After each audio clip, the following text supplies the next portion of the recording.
Okay. Okay, I can't hear the feedback now, so it's good. Okay.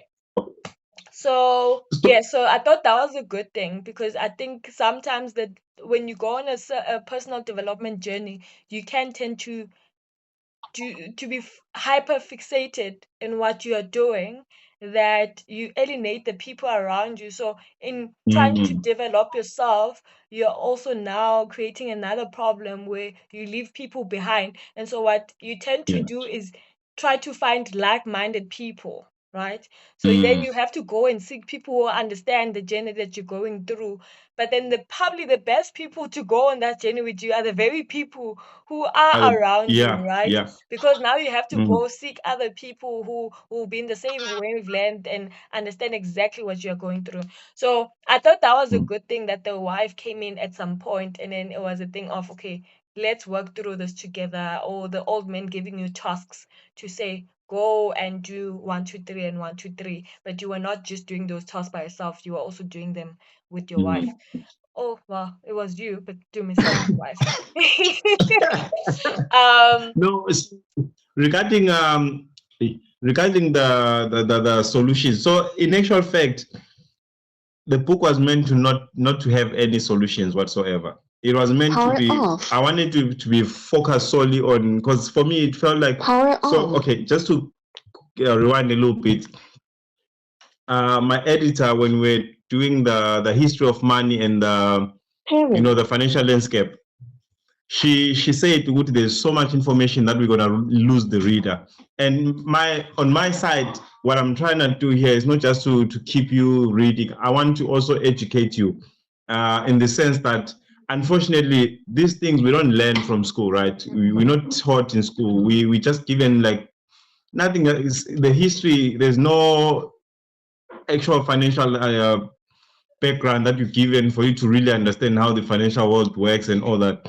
So I had to double down and say, you know what, my pushback was, I'd rather lose the reader, because than to they're not lose the interested content, yeah. anyway, than for me to say, okay, I shortened it, but then there's no value, there's No no substance substance, that I'm yeah. giving. But then when it comes to the solutions, I felt like I had focused so much, and if I had to now go in, and unfortunately I don't know how to say number 1 2 3. I was just doing it for highlighting the Yes, that next book that will be is. coming through. Which it So it makes was sense, more, yes, that there would be a so like follow-up. the next book then carries on, where I'm just gonna give you, I haven't started writing it, but I know Tumsani has now made it, and people are like, okay, how did you make it? Because we've heard of your story. And then he sits down and say, okay, the Michael, then he tells a story within the story. So he's more or less like fishing back to that, and then he gives a proper story now. Of But it's exactly not, what he the next did. one is not, it's not based on Dumisani. The next one, Dumisani is narrating the story that the old man told him. And then we get introduced to different characters as well. And, it's a different thing. I don't know how it's going to come how it's going to come out. Because even with this book, when I was writing, so initially when I was writing it was talking about sin and Jesus Christ dying for you on the cross and all that. But then in my heart, I felt like God was saying, I never told you to write a churchy book. This book I is a mean, book that you is were writing the not Bible and supposed to just be. quoting it, refacing the Bible, so you might as well give people the Bible. But it was written. So the first person to actually finish that book is actually a Muslim guy, very committed Muslim guy. And for a Muslim guy to read a Christian book and say, wow, that book, for me, it was like, okay, you know what? This can go far, because I know I executed how God wanted me to execute, even the ending and everything. So yeah, for when it comes to, the solutions, that was the whole idea. Like, you're not gonna get the solutions. The next book, then we get the solutions. Then Yeah. No, that's why I'm like, yeah. the targeted audience would probably, with the Mm, older audience, they would need to understand Guti. Yes, elandelayo, you know, Yeah. the follow-up is coming. We will go deeper into then what now? What do you do What now, now? right? So what and stuff. And then for the younger audience who haven't dabbled too much into debt and there's still a bit of Mm, quick recovery, this is why you should understand what debt is about and how to not sink and find yourself in mm, positions where you've taken so much, right? So I will say that I appreciated the background of so many of the history about finances. You know, I didn't even know. Like I said, I'm in banking and finance, and I didn't even know some of the. You know, the mortgage, you know, why is it called a mortgage? Do you know mm, where the mm. word mortgage comes from? And I also Yeah. went ahead and did a bit of research on my end. I was like, yo, this is intense, right? Um, Yeah. the fact that the word itself is suggestive of something so, yeah, it's like a bond, a lifetime Yeah. imprisonment of some sort, right? So definitely the history was really, really good. The banking history about, you know, how banking became a thing, why money even came to be, you know, how money Mm, even came to be. Like we were not always using physical money, how money loses its value and how it's a fictional thing. I really, really like enjoyed that. So, and that's why I said the editing of this book was so good that I could still follow some of those nuances and then still mm, step outside the book and say, oh, wait, I actually want to read more about this for myself, right? mm, So I think mm, you gave a good, I will say I critiqued you a bit on when you were using South African examples. I was like, yeah, of course I like that, you know, with the South African Reserve Bank and all of these things. mm, It's only when like most of the examples were American based that I was like, oh, I wish we could bring it back home like we did initially. You know, when you mm. speak about the South African Reserve Bank or you speak Yeah. that, then I understood why as well, right? I understood why the reference would be those big institutions or those big markets. Mm, But then it speaks again into the audience. You would need to know and understand what those institutions are and why then they are yeah. used as a reference in the book. But for the most part, there's enough background and understanding to say, you know, understanding what a central bank is. Um, Mm, uh, yeah, so the history of the money was brilliantly done. I really enjoyed that. I think that's a fundamental that most people don't understand. Is money mm. real? Is money not? Is the money that we even earn that comes into our accounts as salary even like a real thing, or is it fictional digital money that doesn't really exist? And what is it really backed by, Yeah. right? Mm. So that history was really good, and going through so the old man. So I will say something about this old man. Okay, so the old man, yes, he comes across as young. Mm, Then we later learn that he's in his 90s. Oh, good. yeah. I don't know why this is now me being a bit, slightly a bit political because I do have a political brain in me. I was Yeah. like, why is this man sounding like a savior? And I don't like that, right? Because remember, I'm reading this book and still trying to dissect: is it fiction? Is it nonfiction? Mm, So mm, when this old man comes in and it's like it's giving savior because like, you know, you're in this nice place, you know, mm. with this nice landscape, it's in nature. And I'm just like, why is this man's life so perfect? You know, like what is this? Like, is this even real, right? Um and then you do some justice by explaining the characters and why they are that way and what they represent. And then that Yeah. for me was the saving grace because all along I was just like, mm-mm. Oh, this man is so, No. oh, he's, you know, well known. Oh, he's remarkable. Oh, I was like, it's too polished. It's too perfect. I Yeah. don't even know. Yeah, I didn't feel so inclined with the old man. I was just like, I like What's happening? what is happening? It's too polished, it's too good, you know, like, and not to say, not to take away from the fact that there are people who carry the knowledge in their own experiences, right? So there are Mm, people mm, who currently at this point in time, and that's exactly what you portray in the book, that sometimes you see somebody at the end of their journey Yeah. And then you want to mirror yourself against that and say, why am I not there and stuff? And you forget that there was the whole journey, or where they are is at their destination, but you are still in your beginning Yeah. step. So there's a Yeah. whole journey that you didn't get to see. You just see the destination, and that's exactly where you want to be. So I could give grace to the character through that lens to say, listen, this is just an old man who carries all this wisdom and stuff. But it felt too unrealistic because I'm like, he's in his 90s, he's flying, he's going. I'm like, Landlord is supposed to be at some old age home. And I was like, in Ganzake. So I don't understand how realistic it is that he's flying in and out, going, away. Like, I just couldn't picture him realistically. So that's why I was like, I can't make up if this is real or not, right? Yes. Somebody's just bringing you a stranger in, drive my nice fancy Porsche car. What? And also, why would you do that? So I was chatting to him, and I was like, "Awuna mali, let's start there. You're in debt. Ubizu driver a fancy car. Uthi kuzoyenzakala? Like, what do you think is gonna happen when you smash this car? Or, So I was like, no. But the end, that's why I'm not gonna give it away as well when I do the review. Is that yeah. I will point it out that you can be critical of that old man because it sounds too superficial. Like, Mutiak Tata brings into their home. You pretty much invading. They don't know you. You're a stranger. And maybe it speaks to the humanity that we've lost as a society, right? It's a rare Yeah. occurrence now to be taken in by strangers with full warmth and honesty and innocence, like no maliciousness, no ulterior motives, just pure Yeah. innocence. And that's exactly how it started with the Uber conversation. And that's what happens naturally. We have conversations, you get to know the Uber driver and stuff like that. So that felt natural. Until then, I'm like, he's 90. He lives in such a. I could imagine the places where I was like, oh my God. Like, they're going on walks, they seeing the sunset, I'm like, not Dumisani living his best posh life. And he's in debt. He's about to be divorced by his wife, but he's living his But best life.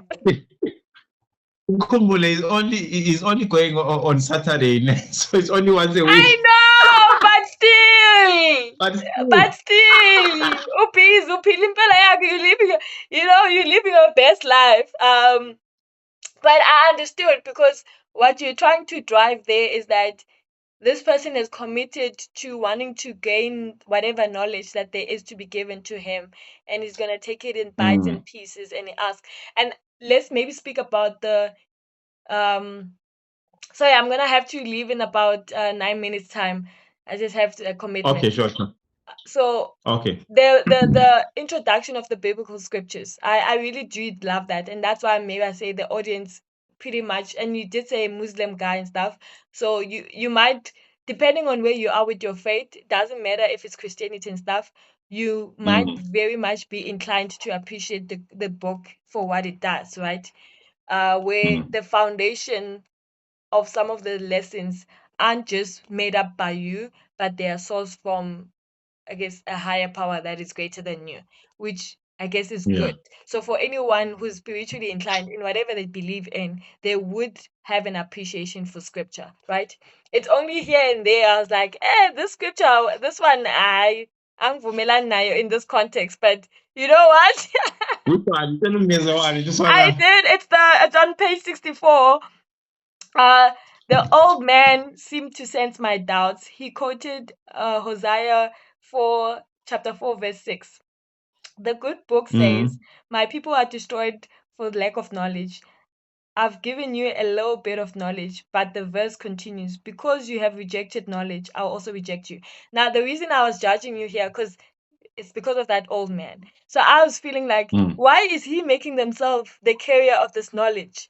Because this is the old man now saying that my people are being destroyed because, he's quoting scripture that says, He's quoting his scripture. people are being destroyed by lack of knowledge. Now, and then he goes to say, I've given you a little bit of knowledge. Right? So I was just like, okay, cool. But the verse continues and says, because you have rejected the knowledge. So I was like, so if Utumsane reject this old man's knowledge, that means God will also reject him. I was like, angivumelani. No. It was more like, so if I give you whatever knowledge and you reject it, unfortunately, if things go wrong, you can't now blame, because at the end of the day, you rejecting has some consequences. Yes, so that was yes. So the whole I idea. read it in the literal Not sense God, because I knew no. the scripture was God. So then I was like, no, but like, I don't know. Like, I don't think God the man doesn't. should be. I didn't think the old man should be seeing himself as the carrier of the knowledge, if that makes sense. So he himself is making reference to the good book, but he is not the ultimate. He himself might be a vessel of the knowledge, but he is not the knowledge, if that makes sense. So that's where I even made a question mark. I was like, don't patronize Tumsane, please. God will not reject him. He's already, But that was just the one scripture, to be fair. All the other scriptures, I was like, okay, they being used well. I know there was at some point it's repetitive because I guess it's an emphasis on your end to re-emphasize the point of like, where does this come from? There's something else that you also did in the structure of the book that I don't know also was intentional. The short paragraphs. Right? So that was one thing that I found very much interesting. Some of the paragraphs were really short, but I think it does make the readability of it very easy, right? So sometimes as a reader, you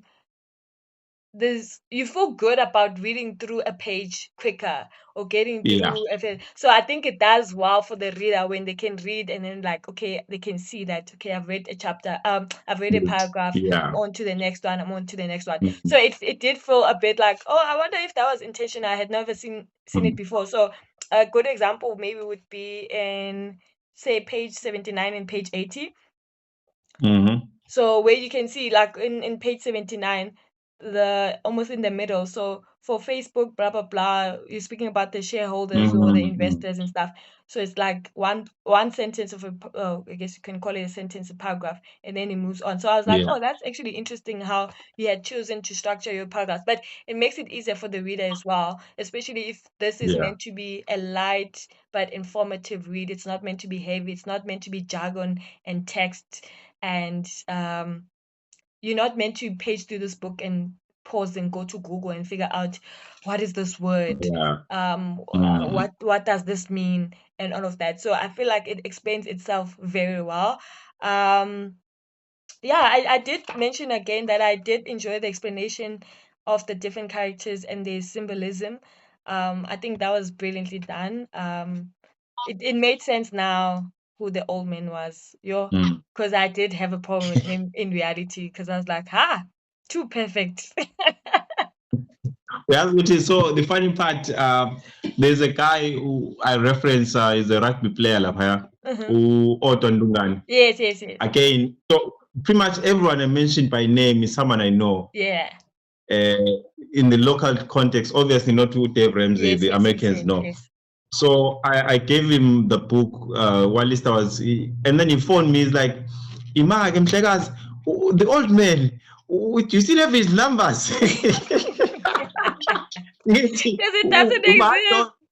Like, he wants to know, I want to meet this old man. No. I'm not going to spoil it for you. And everyone, the moment they read the book, they talk about the old man. So the only time I know Gucci read it fully is when you don't ask Gucci, do you still have contact with the old man? Because most of the people, they ask me, Gucci, do you still have contact with the old man? And I say, yeah, because I know, okay, they haven't finished. They haven't gotten to the end of the book yet. Because there's a week, last week, Thursday, I had an interview, Good News Community Radio, just next to the airport. And the guy was interviewing someone I have listened to for a very long time, and he was so excited. And he read so he said he was he was flying. He's a Nigerian guy, but he's local now. He was flying to wherever, and he said, "Okay, let me just read Gangan because I'm scheduled to interview this guy." And then before I know it, I finished the book, and he's telling me the old man, and So the moment he didn't ask who the old man is, because You everyone, knew when they that he hear had about this finished old the man, they're book. like so blown away by the old man. Yes. No, Yeah. I think you did. I don't know. Well, I guess like I said, it was a thought out book. So the fact that you thought to explain that and not leave it to the reader per se, because if I had not read that piece, I would have still been left with the okay, listen, Swazi, yes, I understand. I hear the reference to the God and stuff, but that man does not exist. Yeah. Right? That man does not exist. And in true sense, yes, he doesn't. But because he's meant to be a symbol of something, a higher power, Yeah. then it makes sense. Because Yeah. Ngempela, he doesn't live here as like he's not a physical man, and that's exactly what I was like. He doesn't exist. He's too perfect. He's too yeah. So, but But I'll tell you what. So when it comes to the house, like I said, so when we met the How Peppers, yes, they advertised Google Facebook ukuthi they're running a marriage course for I think it was 6 weeks or something like that, and it was every Saturday.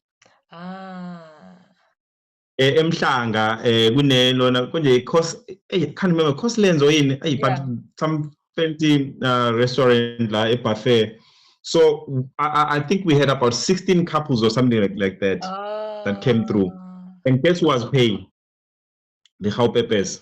Oh. So per person, they were paying 450 per person for all 15 couples. Yes. So 450 times 30, I think, because 15 couples, that would be 30. Yeah. And afterwards, they invite. Also, when we were praying and everything, they called us. They said, you know what, God is gonna do something. Tell me and my wife, yeah, something that God is working on. At the time, I'm writing the book. Yeah. And I'm like, I know they're talking about the book, and then they invited us to their home. So obviously Hillcrest, and then we got there. And then next to the reserve, then there's the zebras and whatever, about all those animals. Then I was like, no. This is where the old man lives. So it's in as much as those people don't exist, but those guys, when they came through for us for 6 weeks, it was an infant, they were providing at that time. So we were not even able to go on number dates. So Saturday for us was like, yo, we're going out, and we got there, see all the and then we go through the marriage course, and we go back home with that piece of heaven, which wow, that was and these guys, and at the time Imoto was starting to give us problems to an extent to which they ended up picking us up and dropping us where we're staying. Oh, nice. Bese sibuvele ngisho emakhaya where in Hazelmere is semi makhaya. So for me, that old man, in as much as people are not, we don't really have those type of people, but there are those people that listen. They symbolized, there's something that the old man, No, 100%. I think getting to the end gives you that sense of comfort and understanding, and it also makes you see that the old man can come in different forms. It's not, it doesn't have to be in this perfect way that perhaps the old man was portrayed. But like you said, the Ngaupe, Gaupep is, yes.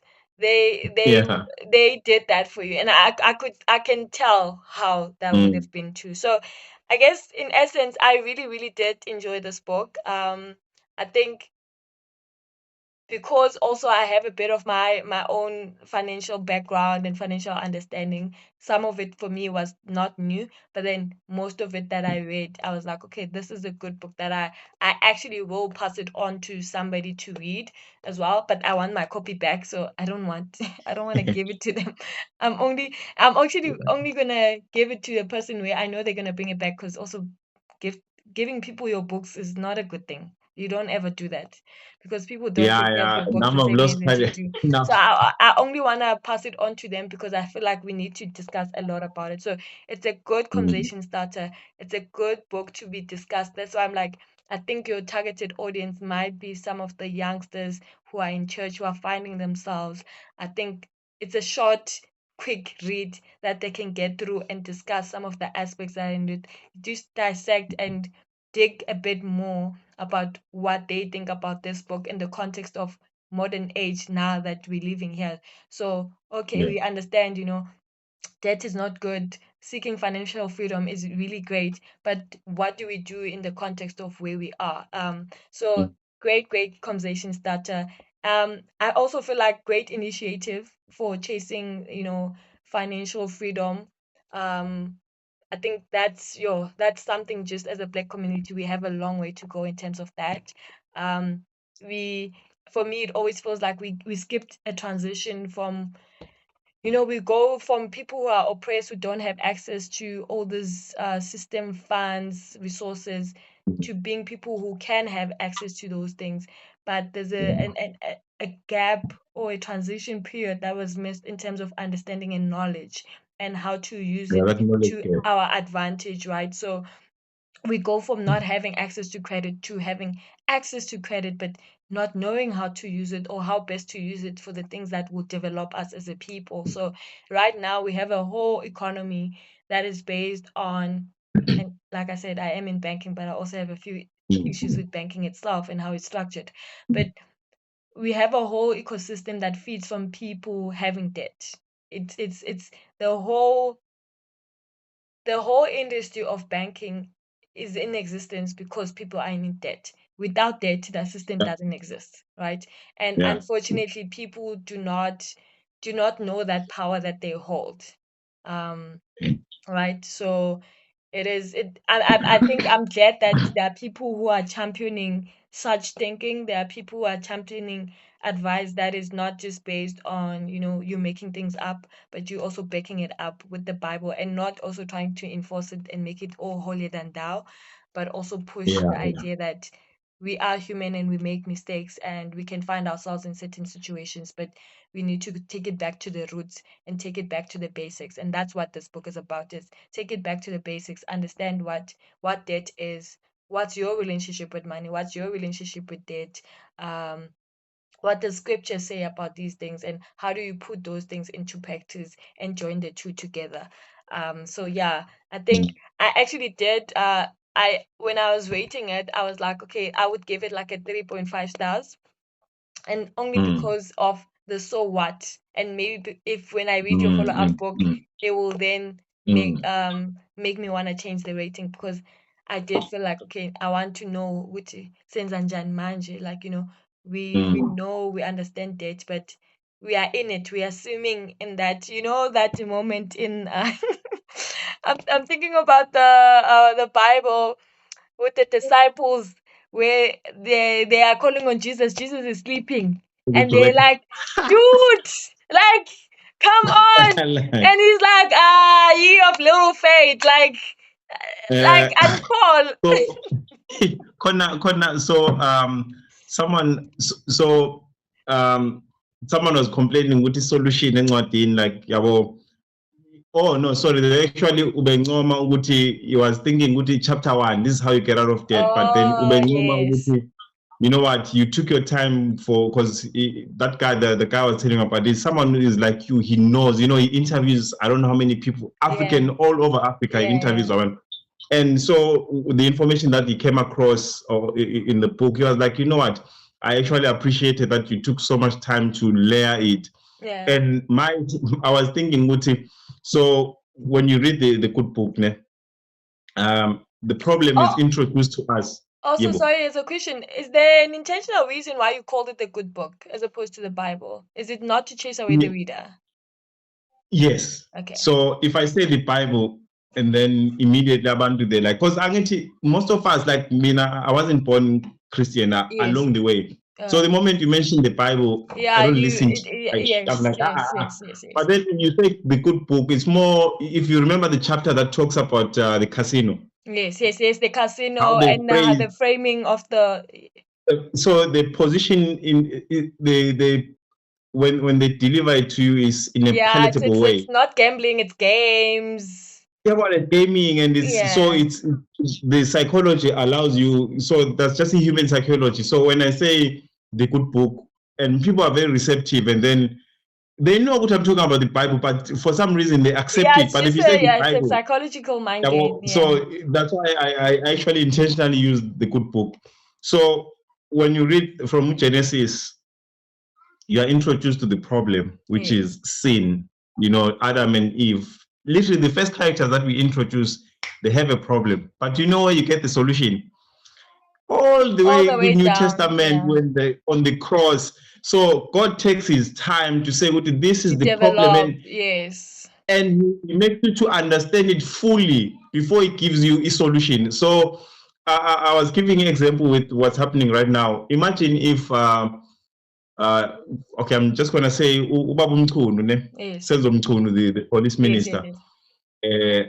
There's this press conference that is about to take place, and before you know it, we hear, no, the minister ordered the private whatever to arrest Mkwanans before the conference.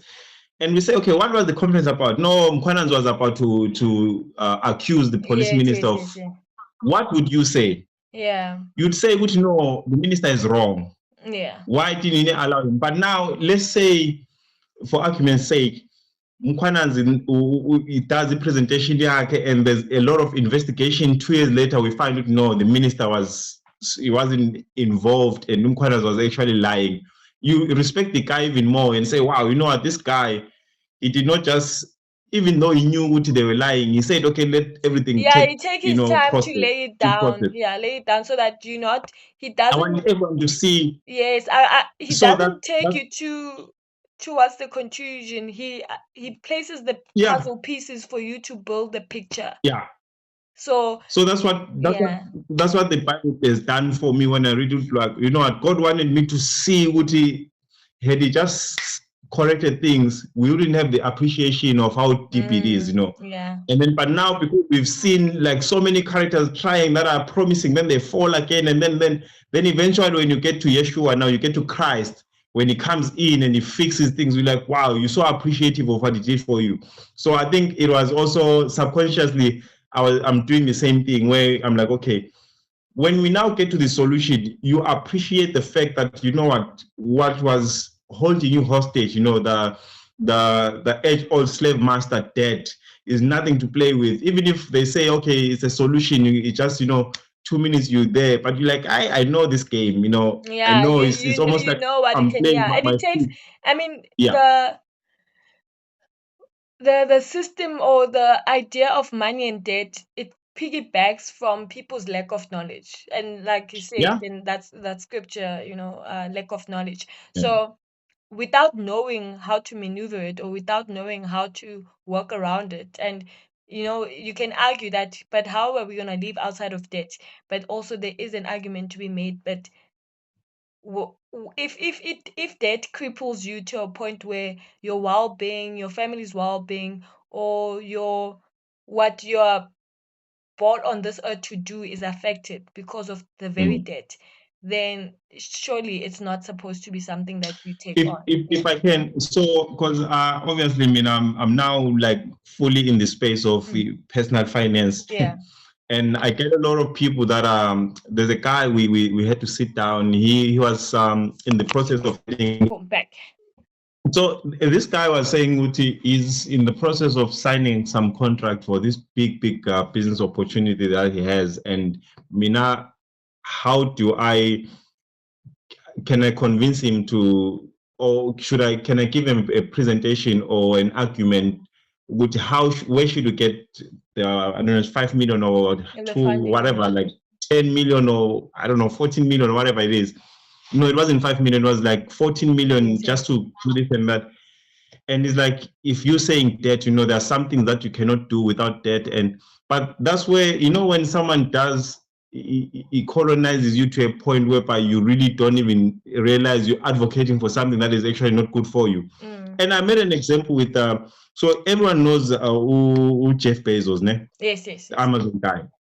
Do you know what Amazon wasn't the idea? Okay. From the get-go, the guy actually wanted to build spaceships. Okay. He wanted to build, and he was like, okay, I'm gonna go into this business and I'll make so much money, and it's gonna allow me to now go into something that needs so much money. And how he invested in Amazon, he did not go to a bank and say, borrow me money. He partnered with people. Okay. And that's one thing that we tend to forget, Uguti. you have an idea, you have a dream, and the next thing you want to go borrow. There are people that have the money to fund your business in the form of a partnership where you can structure it in such a way that after X number of years, if I reach these milestones, I can buy back the shares and anyway, and then the company got public and then now is slowly by selling shares to fund. I mean, if someone can fund rocket ships without going into debt, what excuse do you have with your 15 million, 20 million rand business? But because we're so caught up in this idea, which no, it's so much money.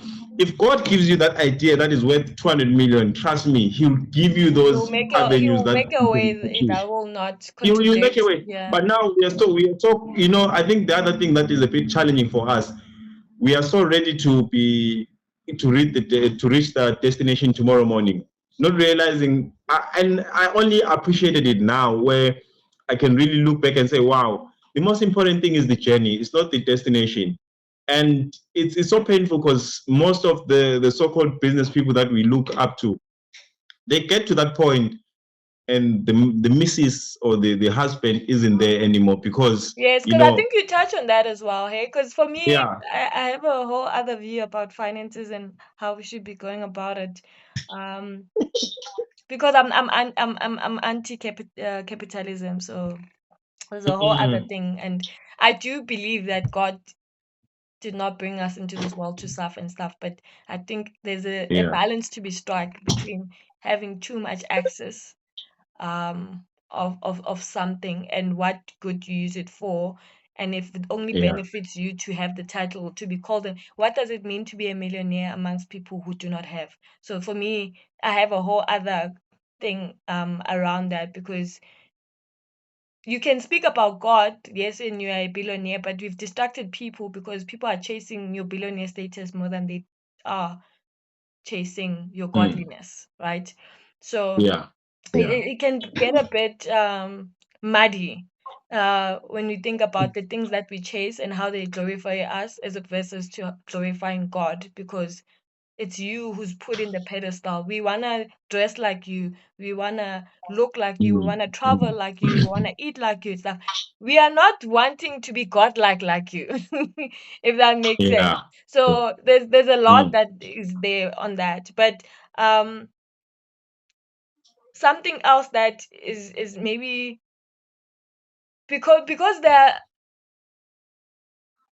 because people want to get out of their dear situations so much, they are willing to explore and take on whatever looks like an opportunity without dissecting, is it really an opportunity for me long term, or is it putting me in a worse off position? It's just that in the interim, in the time being, it looks better than the status and the current situation that I'm in. I don't know if that makes sense, right? So there's a like a fine line to be drawn between ambitiousness about wanting to do things that are great, but at the end of the day, it's also like, who does it come back and benefit? Because if it only uplifts and glorifies you, then is it worth it to have a millionaire who's gonna come back and tell everybody else how to be a millionaire, as opposed to ensuring that before we even get to know about the status of being a millionaire, there's so many other people who are uplifted to a position where they can say, look at us, look how many of us, it's almost like building a church and building this big thingy, but uwedwa, you're alone, and then you want to tell us about how massive of a church this is. But when we look around, there's no congregation. So there aren't people who are moving with you towards this bigger mission.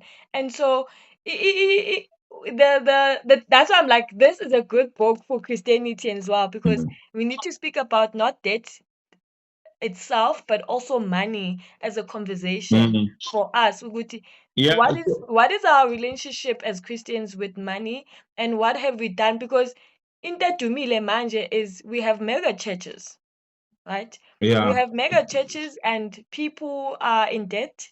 People are in very critical situations. So there's a lot that's happening in our society that is money based, and yet we carry this good book right? And we only carry this good book and we preach for other people to follow. But when we have now been blessed for us to not only speak scripture but also to do with the resources that we have, because I think at some point with the old man I also had that bit of a grievance. I was like, le old man ibhizi utshela uDumisane with spiritual things, wangamnika imali uDumisane so Something in mind. zakhe. You know, like umnika imali, like I don't understand why umnika theory, nika uDumisane imali. But because we've discussed this already, it's more powerful for Dumisani to have a solid base for himself, right? So being given the fishing tools than to be given the fish. Yeah. That it's more important for him to. Yena acela account number nje transfer le mali. uDumisane akanalutho, busy being amazed week in week out. Like, can the man also get a piece of the land? Like, right? But that besides the point, just to say, Guti, there's a lot to be unmasked. If I'm having to, pun intended, there's a lot to unmask as our relationship with money as Christians, and how we look at money and how we perceive money, and how we go out there in the world and preach the good word in relation to imali, right? So that people do not seek God because they know that there's a translational relationship that's going to happen there, right? You know, poverty does not come from God, you know, so riches come from God and all of these things. So it can get a bit Christian politics-esque, but I think I also like the way that you have, particularly if you're gonna write your second book, don't move away from how you've structured this particular book and how you've laid out this particular book. I think it does do it justice in how you've incorporated scripture without making it too dominant or too much. You know, scripture says this, so we shall be. So Dumisane, why are you not like that? You know, so I think I like the way in which you've sprinkled the biblical lessons. Yeah, just to so I think one of the biggest, so we also go to our high schools to try and get the guys before they go, because from high school some of them are going to work, some of them are going to university, and then before you know it they're drowning in debt. And even when when I was presenting Lona Umlazi International Film Festival, I never leave out the scripture, but you won't feel as if it's a church, but you know what, okay, the foundation, or we looking or listening through the lenses of the good book for a reason.